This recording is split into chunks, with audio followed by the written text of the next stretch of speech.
You've heard a little bit from the other panelists about the kinds of things trustees are expected to know about and expected to do, but I'd like to emphasize from the president's perspective, we can't do the work of the college without the trustees attending, participating, and voting. I mean, technically, we can't do anything if it isn't approved. So we need you to attend at least the meetings of the board and of the various committees. That's one important responsibility. But you also heard from Larry about how coordinated autonomy depends on involvement of trustees, and I've seen this happen. And one of the things I've learned in this president's role, which was different than anything I've done in my previous 35 years in community colleges, was how, with trustee support and with the people that you know who helped you get into this job, how we can get legislation done and how we can get things moving in law, in regulation, in Trenton. And it's something that one college by itself probably couldn't do. We need the colleges working together.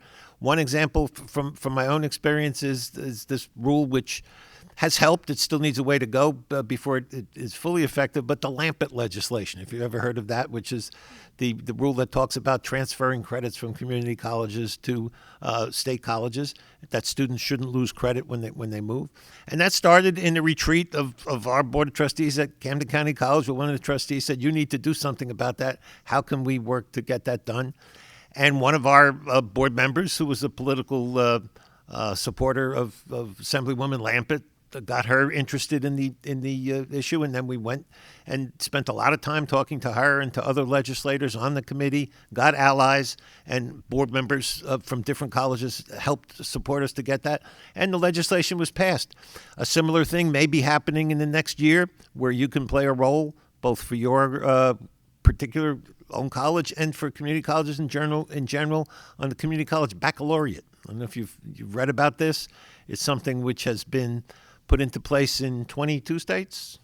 And there's the issue about maybe it's time for New Jersey to consider community colleges offering a baccalaureate degree in certain fields. Nursing is the first, and there may be others.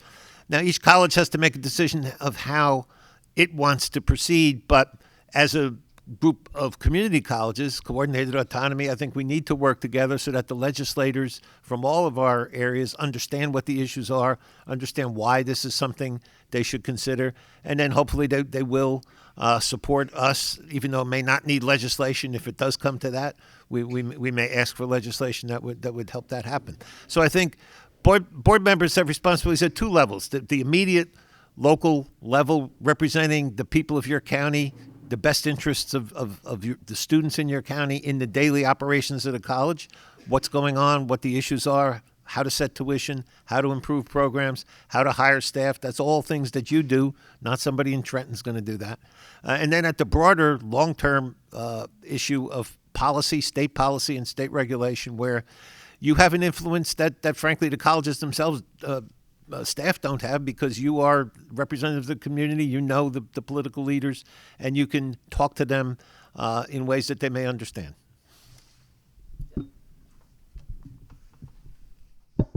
Well, I'll follow along on what Ray just said, because the freeholders who appointed you, assuming that you were county appointees, sooner or later may become state assembly people or state senators.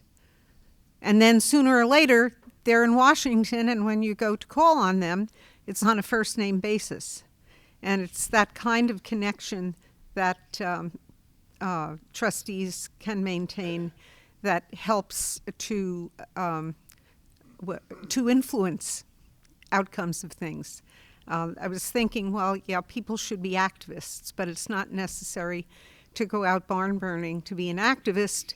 It can be the right word at the right time in the right person's ear to support an initiative.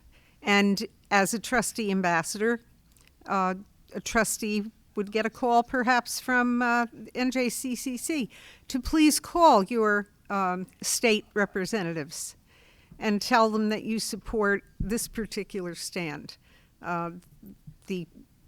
Between Larry and Linda and Marcia and the staff in Trenton, there's lots of good, concise summaries of the legislation that is happening in Trenton. Trustees can go to freeholder meetings. Anything that keeps you in in the memory, in the eye of your appointors who are responsible for approving, who are responsible, along with representatives from the Board of Trustees, for approving the college's budget at the school Board of Estimate meetings. So if you start at the lowest level, it's just maintaining a friendship with the people who appointed you, and then extending your opinions of issues and your hope that they'll see your side of it. And then moving on and on and on. So always it's in the best interest of the students who are in your district, and therefore the children, the adults, the mothers, the brothers, the sisters, the aunts or uncles, nieces and nephews of people, taxpayers who are attending our colleges.